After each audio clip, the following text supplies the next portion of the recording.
being here on time. We're going to wait maybe another minute or so.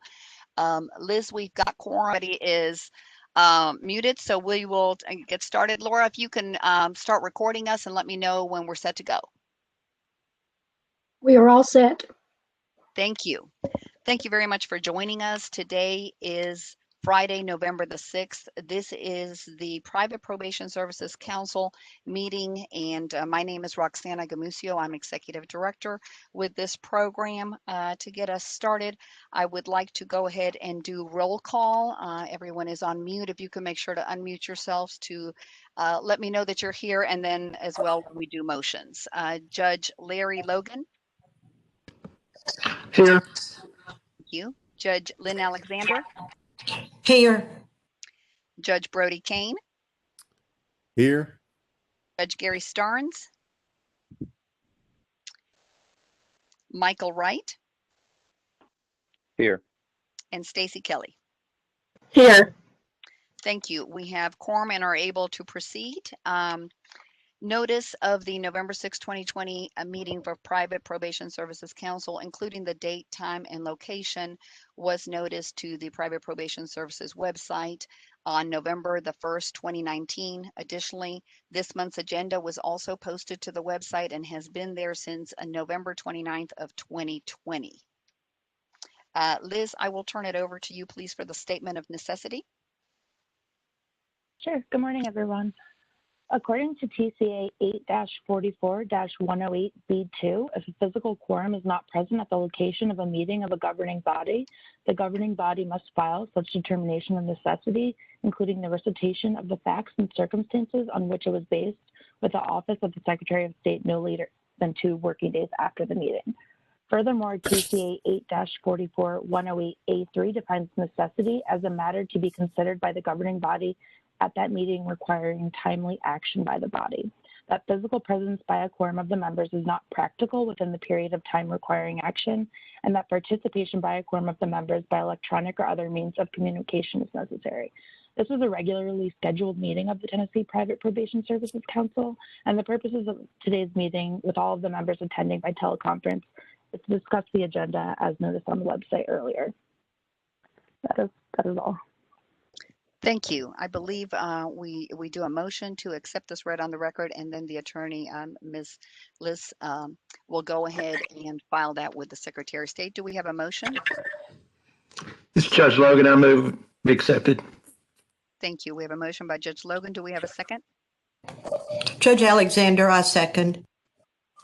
Thank you, Judge Alexander. By roll call vote to accept the statement of necessity, Judge Logan. Aye. Judge Alexander. Aye. Judge Kane. Aye. Mr. Wright. Aye. And Ms. Kelly.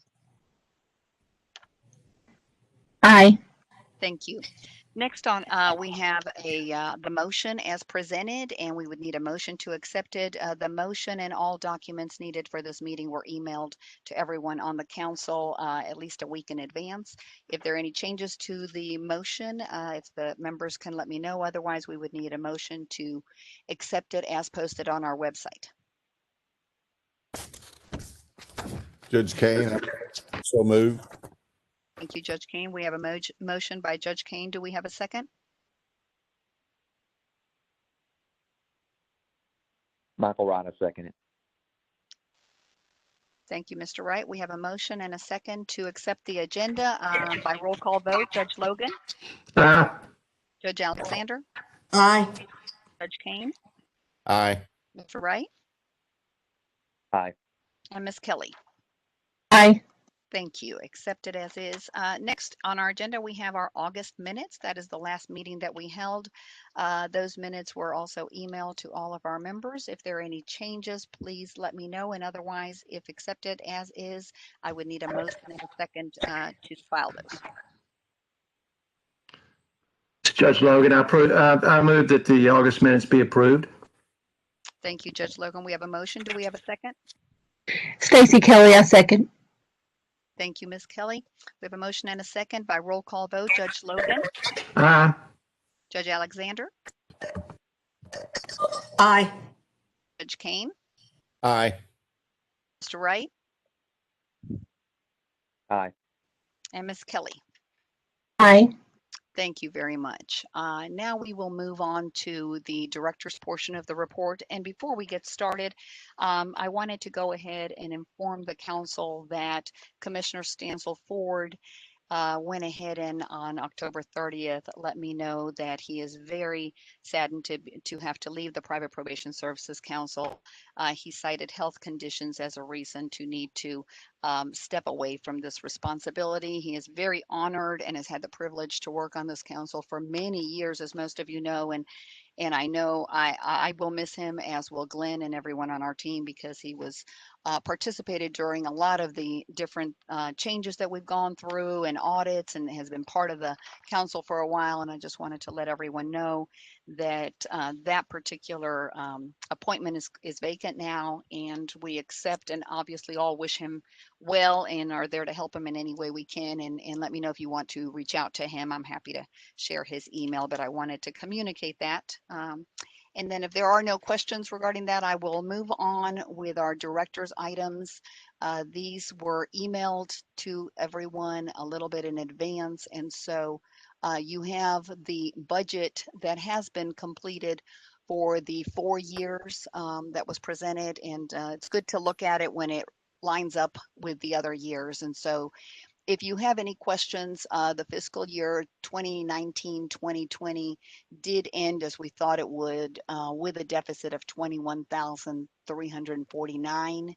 That brought our reserves down to 690,836. So the reserves are still, of course, very substantial, and we're not necessarily concerned with the fact that that year ended in a negative from the perspective of that a lot of other expenses had been allocated, and I think it's time for us to review that. So Glenn and I will be doing that here in the next week.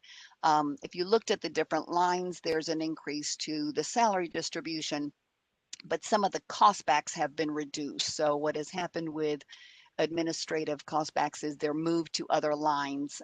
So it does make it a little bit confusing. Nevertheless, with our revenue having gone down some and expenses up, that's where we ended. So that information was sent, as well as the actual net change in position for July and August. And so from the time this was sent, we have a deficit of $6,473 for the 2 months so far in this new fiscal year. And as I mentioned, I expect that we're going to go ahead and make some realignments to distribution payroll to the items that we can control for the program, so that we can stay in line. And as the quarterly provider fees come in, take a look at them closer. We are down the number of companies. I think we have 26 active right now. And as such, I've also seen a small reduction in the clients that they have. So it's something we're going to look at, and I hope by the February meeting to give some feedback to the council, so that we can have further conversations. If there's anything else, nothing concerning for now, but I'm glad that we've got these numbers in front of you. Any questions, judges and our officers on the call, or anything I can try to explain or find out for us? Okay. Hearing none, the budget again is just information pieces, nothing that we really need to do with that. But I welcome anytime you have questions, feel free to reach me. The next item on our agenda was an update regarding our sunset, and the sunset hearing was on August 25th. Glenn Kopchak did a fantastic job. He handled almost all of the pre-meetings with our legislative body, as well as the sunset hearing itself. I was actually on vacation and couldn't change plans, so Glenn did a superb job, as you all know, and does with everything that he works on. So it was great. We do have 4 years extension. The follow-up audit had gone also very well. So I'm excited with the changes that we've been making, and as we talk about the complaints piece, and then at the end, just talk about some of the changes to come. I'll be happy to kind of tie that in as well. But for now, the 4 years are there, and it all went well. Any questions regarding the sunset piece from anyone? No, this is good. This is different from our last sunset meeting, as Judge Logan will remember. So we are excited that that is done. The next item that I had on our agenda to update you is the RFP update. This is, of course, for that course that the council discussed many times, wanting to offer a standard 2-hour ethics course and put that out for an RFP, given that it's possibly going to be it's going to be over the 10,000. So the RFP process is well on its way. It has been approved internally and it's now under review by the state procurement office. They will be setting the date and the timelines for that RFP and taking into consideration, of course, the holidays. So hopefully by February, when we meet again, we will have an update on that and kind of have a timeline and determine, how that's looking. I know we've spoken about that centralized training piece for the ethics at least that minimum 2 hours. And so I think everybody will be excited when that's out there for our officers and companies to have some sort of standard process for that very important piece.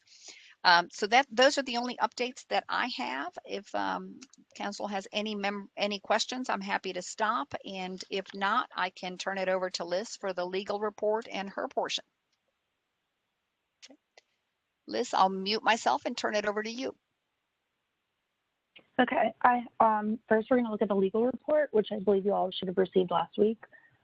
There are 2 items on the report. The first item is complaint 2020-05-7291, and this was a consumer complaint alleging misconduct from the respondent. Upon research, it was discovered that the respondent works for a public county-run probation service, and because of this, the council does not have jurisdiction, so it's legal's recommendation to close this complaint.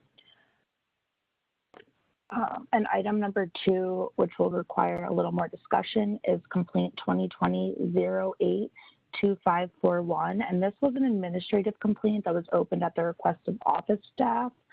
This respondent's license had expired in August 22nd of 2020. And as of today, the respondent has not submitted a renewal.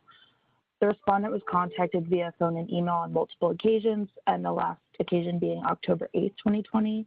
And they indicated that they would submit the renewal materials by Monday, October 12th. But as I indicated, I had checked this morning, and the respondent has not submitted the renewal materials.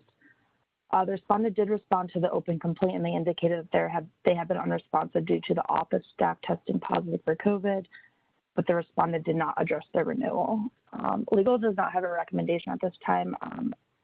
The recommendation would be either a letter of warning, or the council would like to authorize a civil penalty. I'd be happy to do so as well. I was going to open this to the floor, as we seem to have a pattern of renewals not being submitted and how we're going to handle those going forward. This is Judge Alexander. Are they operating? Good morning, Judge. Hi. Hi, Roxana, I believe you might be able to Absolutely. speak further on that. Absolutely. Yeah, okay. So yes, Judge, they are, to the best of our knowledge. Now, the next quarterly provider fee is not due until November 20th. Several companies, as you all know, do turn them in early, which makes some sense. So they have not, but we are assuming that they are open and functioning. We've sent at least 4 reminders, emails, as well as calls. And so this is one of the items that I touched on when we kind of mentioned the sunset hearing, just our new processes of what we want to do as an office to hold companies accountable. So the concern, of course, is you have clients and you didn't renew the license. So the statute allows for the license to be renewed, I believe, and Liz can correct me, for up to a year. And so the problem with that, and I've discussed it in both the audits that we've had, is you're taking clients and seeing them, but you're working unlicensed technically, and that's an issue. So what we want to do moving forward is hold companies accountable, make sure that they are following the statute. The penalty now is $25 to renew late. So the penalty is insignificant, and not that the $100 before was, but the whole purpose should be communicating with the board office and you can renew online. So if unfortunately COVID-19 has hit so many industries and so many across the world, we understand that. We don't want to not be sensitive, but we do almost everything online. So that really shouldn't necessarily be an issue.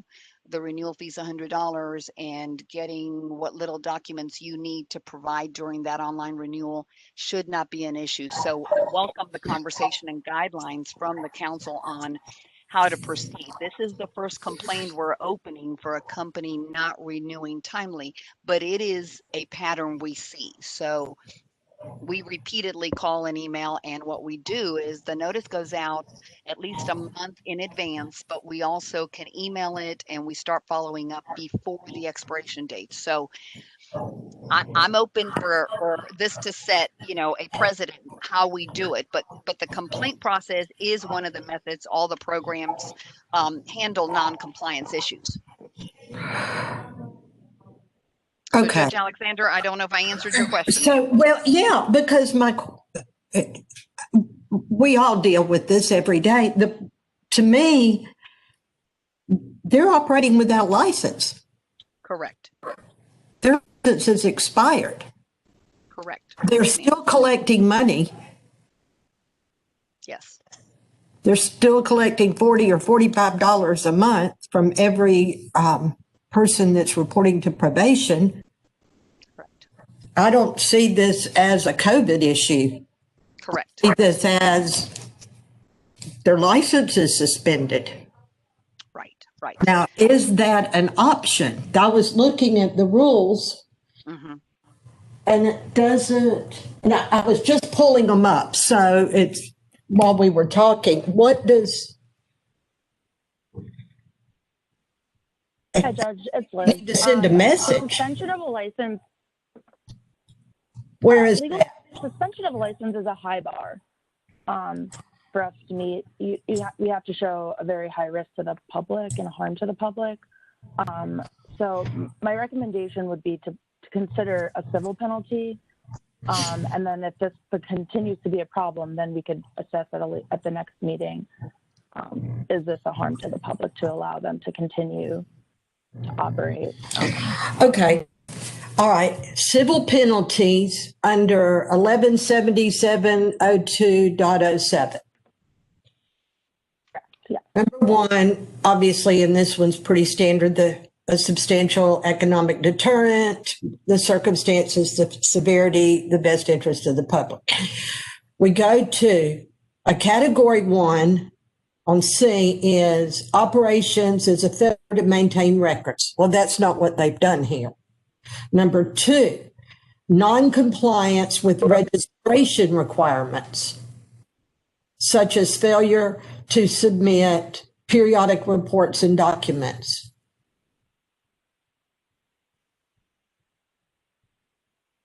Where does So it'll fall under. where does failure to pay fit in there?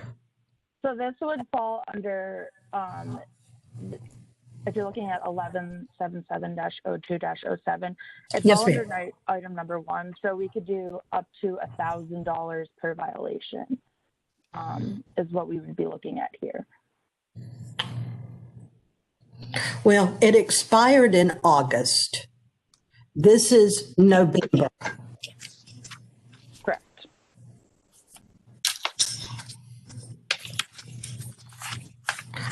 Morning, Judge Starnes. This is Roxanne. I wanted to welcome you. Thank you for joining us. I'm so sorry. I was in the middle of a long preliminary hearing, so. I think your colleagues definitely understand. So do we. So thank you. We are on the legal report discussing the second complaint. And if you want to turn your camera off the video, we're doing audio, and everybody can mute themselves. We've got Judge Alexander and going over the civil penalty. So I will mute myself as well. Thank you. Thank you. I would recommend input from anyone. I would recommend a civil penalty. I believe that part of our problem historically with the legislature and everyone else is that we've been a bit lackadaisical. And if I don't pay my CLE, my license is suspended. If I don't pay my BPR fees, if I don't complete my continuing legal education, all of the things that we're required to do as attorneys, and I think anyone else that has a license, it's the same thing. This is a license. They have ignored. I think maybe I'm tired of the COVID excuse, but I agree with what you said. You have made it, you've gone above and beyond what's necessary to make this easy for them to submit their documents, to submit their payments. I just think that it's a willful ignoring of you guys. I couldn't agree with Judge Alexander anymore. What could you do? Could we do like a 1,000 a month? Or are we limited to 1,000 total?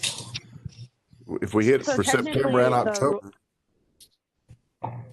The rules allow for, I mean, if you interpret them, that they are $1,000 per violation, and that can be for each day of the continued violation. So that could rack up.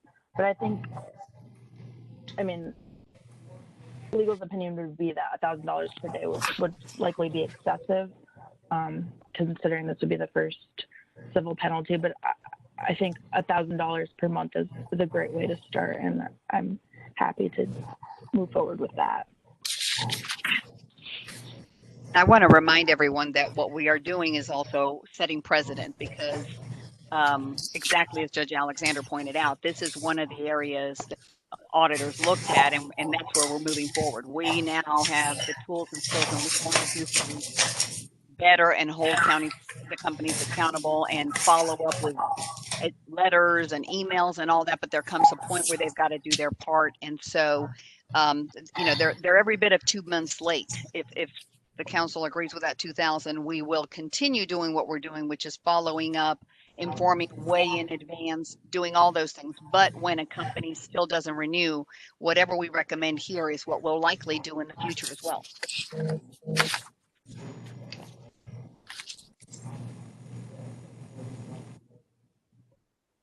I'd like to hear what the other members of the council, how they feel. It's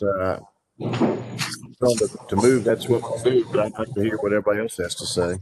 Well, this is Gary Starnes. I agree with what she just said. It's time to find these people, and I'm great with $2,000, $1,000 a month.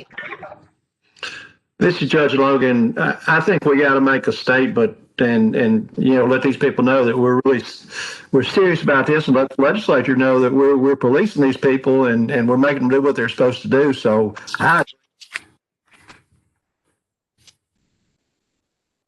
I move we issue this civil penalty in the amount of $2,000, and I don't know if we can put something in the letter that if it's not taken care of by 22nd, another $1,000 due and owing. Get their attention. Was that Judge Kane? Was that you with a motion? Yes, ma'am. Motion by Judge Kane to have a civil penalty, and we're talking about complaint number 2 for $2,000. In other words, $1,000 per month. We would need a second, but I think Judge Kane, you were adding other language that you wanted on the letter or on the consent. I'd like to state, if we do a month, and as of September 22, they would be 3 months in a just put something out there that it would be $3,000 if not brought in current by November 22nd. That gives them 2 weeks to get this taken care of. Judge, it's Trina Bendel here. I can put language that would be $1,000 per month, and then I can have the requirement that they submit proof of their renewal, and that can be a stipulation that if they don't accept those terms, then we would move forward to a hearing and we could request more additional penalties. I would amend my motion to have that language put in the letter. This is Judge Alexander. I second the motion. Thank you, Judge Kane and Judge Alexander. We have a motion and a second by roll call vote to follow the motion and the language that was stated. Judge Logan? Aye. Judge Alexander? Aye. Judge Kane? Aye. Judge Starnes? Aye. Mr. Wright? Aye. Ms. Kelly. Aye. Thank you. And if I could ask that everyone mute their buttons, we've got some static and sound on a call. Thank you so much. I think we're good. Liz, we have the second complaint as amended based on the discussion, and I believe you still need a motion for the first complaint unless the council wants to discuss and change your recommendation. That's correct. We do need a motion or discussion. I move that we accept the recommendation. That I was Judge second the Logan. motion. Thank you. We have a motion to accept the recommendation by Judge Logan, and I apologize. Who was the second motion from? Judge Starnes. Judge Starnes, thank you very much. We have a motion and a second, and by roll call vote, Judge Logan.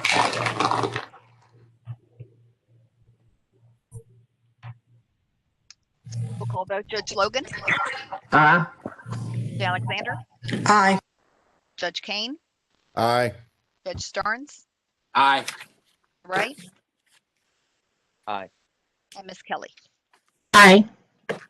Thank you. That takes care of the legal report. Liz, I'm still leaving it with you for an update on our rules.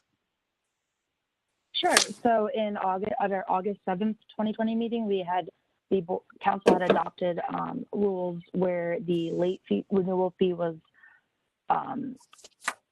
reduced, and then we eliminated a 5-cent penalty. So those have been approved by the governor's office, and they're currently en route to the attorney general's office. So they're moving along at a good rate during this time, and I will hopefully be filing them before our next meeting. That's all I have for those.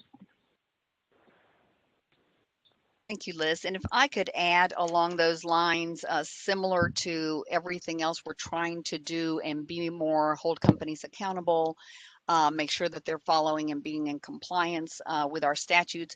When we discussed eliminating this 5-cent rule, obviously financially, it's not a big impact to the program. It actually it is rarely done correctly. Companies either overpay and we owe them a refund, or don't pay and 3 months later we're following up on the 5 cents per client. And it just doesn't make a lot of sense when the bottom line is, or should have always been, to hold the companies accountable for presenting their quarterly provider fees timely, and then that way we know how many clients they have and so forth. So again, similar to case number 2, it's about being compliant and doing what they need to do. So moving forward, November 20th is around the corner. We will follow up like we always do repeatedly to receive the quarterly provider fees. Those companies that run late, we will not be opening complaints on because this rule's still in the pipeline, but we are going to, from the minute those rules are approved until February 1st, follow up with a good letter communication explaining how the quarters fall. Interestingly enough, that is confusing to many of our companies, that there are 4 quarters in the year and what the cutoffs are. So we're going to do that again in writing, so they know they have plenty of time for a quarter that ends March 30th to submit the payment by May 20th. And we want to spell that out. We're going to point to the fact that the penalty has gone away, but that they need to be accountable and do this timely, because a complaint will be opened if they don't. So I just wanted to wrap up that final piece regarding this rule, and hopefully it'll get us to a really good place. Any other questions that our council may have that Liz and I could answer? I don't think I have anything else at this time.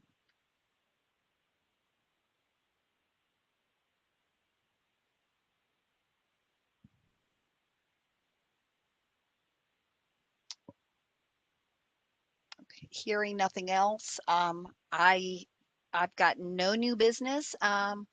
Judges, our officers, Mr. Wright, Ms. Kelly, if you've got anything else, I welcome it. Otherwise, I think we are pretty close to wrapping up.